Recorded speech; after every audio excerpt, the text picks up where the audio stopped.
8th division కార్పొరేటర్ని. మొన్న 14-15 జరిగిన ఈ గ్రీన్ బెల్ట్ గోళ్లపాడు ఛానల్ పక్కన ఉన్న సుమారు 30 గుంటల నుంచి ఎకరం సుమారు దాంట్లో గతంలో కాంగ్రెస్ గవర్నమెంట్ వచ్చిన తర్వాత గ్రీన్ బెల్ట్ అనేది ఖాళీ ప్లేస్ గవర్నమెంట్ స్థలాలన్నిటికీ ఫెన్సింగ్ వేయించడం జరిగినది.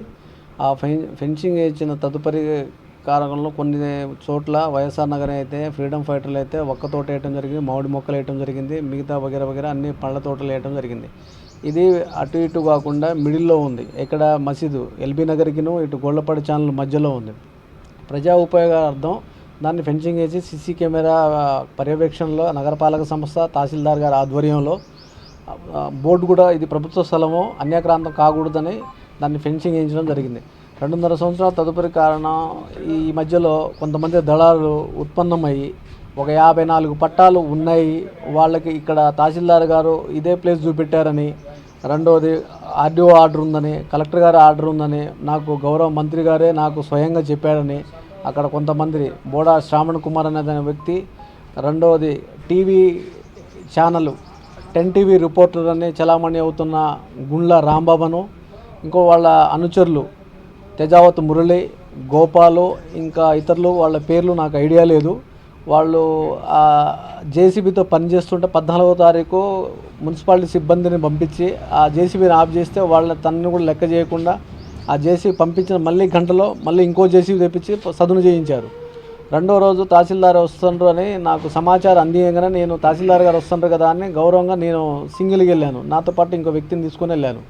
వెళ్తే ఈలోపు తహసీల్దార్ గారు రాలేదు. తహసీల్దార్ రాని ఎడల అక్కడ జేసీ పని నడుస్తున్న బాబు నిన్న కూడా చెప్పాము కదా మీరు ఎందుకు పని చేస్తారు ఇక్కడ, మీకు ఎవరు చేయారో చెప్పమని అంటే తనేం మాట్లాడలేదు. ఈలోపు బోడా శ్రావణు, గుళ్ళ రాంబాబు, మురళి, గోపాలు ఇంకా కొంతమంది వ్యక్తులు దిగి అసలు నువ్వెవడివి ఇక్కడ, నీకేం రైట్ ఉంది అంటే నువ్వు కార్పొరేటర్వా, నువ్వేమైనా ఇదా, నువ్వు ఆల్రెడీ మాజీ కార్పొరేటరీ ఇట్లా వాదిస్తూ నాతో ఎవరు బోడా శ్రావణ్ కానీ ఈ రాంబాబు కానీ వాదిస్తూ ఏదైనా ఉంటే అధికారులు చెప్పారు కాబట్టి చేయిస్తాను, నీకే రైట్ లేదు నువ్వు వెళ్ళిపో నన్ను బుకాయించారు.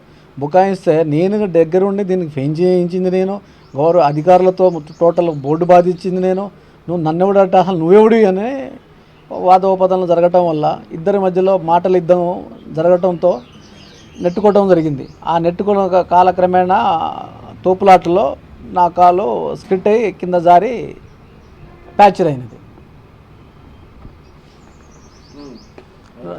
తర్వాత వీళ్ళు ఏం చేశారంటే దాన్ని మేము మా దగ్గర ఉన్న 54 పట్టాలు ఇక్కడ స్థానికులు ఇవ్వటానికి మేము ఇది చేస్తూ ఉంటే ఈ కార్పొరేటర్ వచ్చి వాళ్ళకి ఇవ్వకుండా లబ్ధిదారులకే తప్పుదోవ పట్టిస్తున్నానని నా మీద ఆరోపణల్లో ప్రేరేపించారు. అసలు వాస్తవంగా అయితే ఆ 54 పట్టాలు 2004లో ఇచ్చారు. 2004లో ఇచ్చింది ఎక్కడ లొకేషన్ ఏంటంటే పవర్ ప్లాంట్ పక్కన ఎల్బీ నగర్ 1, 2 ఆ టైంలో లక్ష్మీనగర్ ఇచ్చే ఆ కాలక్రమేణా వాటితో ఈక్వల్గా సీరియల్ నెంబర్తో స్టార్ట్ ఉన్నాయి. ఇక్కడ నుంచి మధ్యలో దగ్గర ఒక 200 మీటర్ల దూరంలో ఒక ప్రదేశానికి రాదు కదా. ఈ సర్వే నెంబర్లో 107, 108, 109, 135 ఆ సర్వే నెంబర్ వచ్చి 137, 135, 133, 135 అనేది ఎవరికి ఇవ్వలేదు. ఆ సర్వే నెంబర్లో ఆ సీరియల్ నెంబర్ ఒక్కడు ఉంటే ఇది ఖాళీగా ఉన్నది అని చుట్టూ ఫెన్సింగ్ ఉంది. ఆ ఫినిషింగ్ ఉన్న దాంట్లో పోయి వీళ్ళు శుభ్రం చేసి దళాలుగా దండుకున్నారు. నేను దిగేదాకా వెయిట్ చేశారు, నేను దిగంగానే ఇది చేశారు. దగ్గర 22 సంవత్సరాల నుంచి ఏం చేశారు వీళ్ళు, ఆ రోజు చేయొచ్చు కదా. అప్పుడు పవర్ ప్లాంట్ ఉంది, పవర్ ప్లాంట్ పక్కన స్థానికులు ఉన్నారు, ఇప్పుడు కోతులోళ్ళు ఉంటారు ప్రజెంట్ ఆ ప్రదేశంలో. కబ్జా చేద్దామని ఖాళీగా ఉంది, ఎవరు లేరు, ఇక కార్పొరేటర్ గారు దిగిపోయారు. దాంట్లో ఒక బ్యాచ్ ఓ టీము ఒక 10 నుంచి 15 మంది ఉంటారు, వాళ్ళ పేర్లు ఐడియా లేదు. ఈ 4 అయితే పాత్రదారులు మెయిన్ రాజకీయ నాయకుల ఈ రియల్ ఎస్టేట్ దళారులు అందరూ వగేరా అందరు ఉన్నారు ముక్కుముడిగా.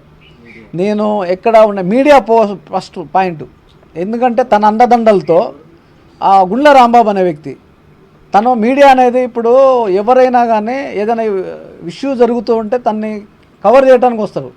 దాంట్లో పాత్రదారు గారుగా నేను కావచ్చు, ఇంకోళ్ళు కావచ్చు, ఎవరైనా మీరు ప్రజాపక్షం పని ఉండాలి. కానీ రౌడీలు కబ్జాకోర్ల పక్కన మీకేం పని? తను నన్ను అడుగుతాడు, నువ్వు కార్పొరేటర్ కాదు కదా, మాజీ, నీకేం రైట్ ఉంది? తనేంటి కబ్జా చేయమని చెప్పారా 10 టీవీ వాళ్ళు ఎవరైనా? 10 టీవీ ఒకలా దాని పైన ఆఫీసరు ఆ బ్యూరో కానీ దానికైనా షేర్ ఉందా దాంట్లో? ఎట్లా చేస్తున్నారు అంటే మీరు ప్రజాపక్షాన్ని ఉండకపోయి ఇక ప్రభుత్వ పక్షాన్ని లేక కబ్జాదారుల పక్షాన్ని ఉన్నారు మీరు.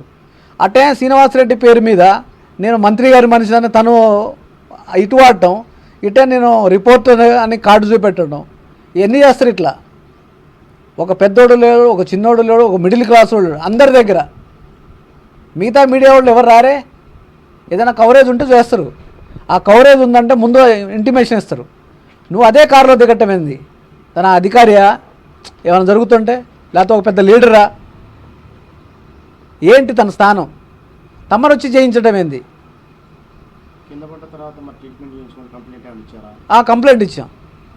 కింద పడ్డాక నేను కొద్దిగా అది బెనికిందని కొద్దిగా టైం తీసుకున్నా. గాయమైంది, ప్యాచర్ అయింది. స్కానింగ్ తీపించి స్కానింగ్ రిపోర్ట్ పెట్టా పోలీస్ స్టేషన్లో. తదుపరి పిటిషన్ ఇచ్చిన తర్వాత ప్యాచర్ అయిందని తేలింది. నేను ఇక కదలలేని పరిస్థితి, ఇంట్లోనే కంప్లైంట్ పెట్టాను ఖానాపురం మీద. ఇప్పటిదాకా ఏ ఇష్యూ బయటికి రాలే. పై నాయకులు వచ్చారు. నూతి సత్యనారాయణ గారు మా డీసీసీ ప్రెసిడెంట్ గారు వచ్చారు, పరామర్శించారు. నేను మాట్లాడుతాను. ఈ లోపు హైదరాబాద్ అటు ఇటు తిరగటం వల్ల ఇంకేం రాలేదు. మంత్రి గారి దృష్టికి పోయింది, అందరి దృష్టికి వెళ్ళి. ఎందుకంటే నేనేదైనా నా కానిగెట్టుకో లేకపోతే నా దానికో నేను కాపాడటానికి వెళ్ళే, నా పర్సనల్ గొడవలు కాదు. అది ప్రభుత్వ భూమి, ప్రజలది. దాన్ని కాపాడే బాధ్యత నాకు ప్రధాన పౌరుడు నాకు ఇచ్చారు కాబట్టి ఆ రోజు ఫెన్సింగ్ వేయించాను నేను.